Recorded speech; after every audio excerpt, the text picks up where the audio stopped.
parfois quand mon interlocuteur partage son écran et qu'il n'a pas compris qu'il fallait juste appuyer sur l'option partager l'onglet mais pas tout l'écran, bah, je vois des choses que je voulais... Bref, j'allais dire un truc de ouf encore. Des choses que je veux pas voir. Ouais, des choses que j'aurais jamais espéré voir. Hello tout le monde, je m'appelle Théophile, je suis spécialiste des offres formation chez Up2 et aujourd'hui on va parler de mon expérience. Je sortais d'école, Up2 c'est mon premier job, mais avant ça j'étais dans une école dans le marketing digital en alternance pendant 2 ans dans une start-up parisienne. Donc je travaillais dans le market et j'avais jamais fait de vente avant. Après 2 ans dans le marketing, j'avais le sentiment d'avoir un peu fait le tour. J'avais vraiment envie d'explorer ce domaine qu'est la vente, que j'avais jamais exploré avant. Et finalement, je me suis un peu renseigné et a priori Up2, avant que j'y postule, tous les clients, les collaborateurs, même les anciens collaborateurs s'accordaient à dire que c'était une excellente école de vente. Donc j'ai pas hésité très longtemps finalement avant de postuler et je me rends compte quand je regarde un peu en arrière 2 ans après que je me suis pas trompé.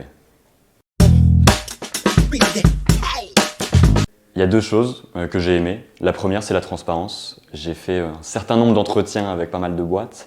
J'ai très souvent eu le sentiment que y avait cette tendance à vouloir enjoliver certaines choses.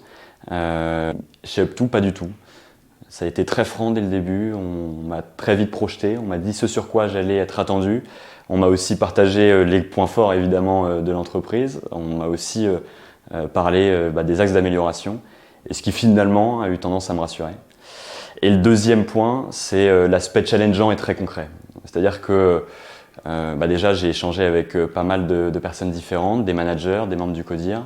J'ai été mis en situation, on m'a posé pas mal de questions, on m'a poussé dans mes retranchements, finalement ce que j'ai aimé. Parce que mon premier levier de motivation, c'est de progresser. Et moi, j'ai pas besoin véritablement qu'on me dise ce qui est bien, j'ai plus besoin qu'on me dise ce qui va pas. Et ils ont su le faire en une trentaine de minutes, donc ça m'a convaincu dans l'idée que finalement j'étais au bon endroit, quoi.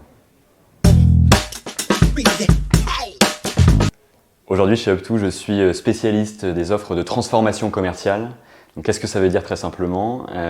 J'aide et j'accompagne mes clients à moderniser, à structurer, à perfectionner leur machine de vente. Et donc ça passe par plusieurs choses. Ça passe notamment sur le fait de travailler l'humain, donc de faire monter en compétence via de la formation les forces de vente. Et ça passe aussi par travailler sur les outils et les process commerciaux.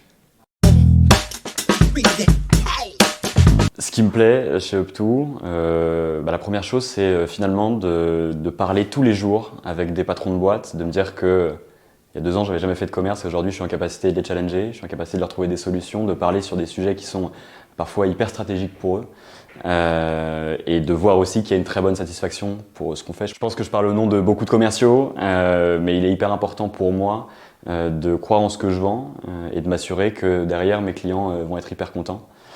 Donc ça, c'est le premier point. Et le deuxième point, c'est évidemment l'ambiance. Bon, il y a beaucoup de jeunes chez Up2, je m'entends très bien avec mes collègues, on sort pas mal et on s'amuse très très bien.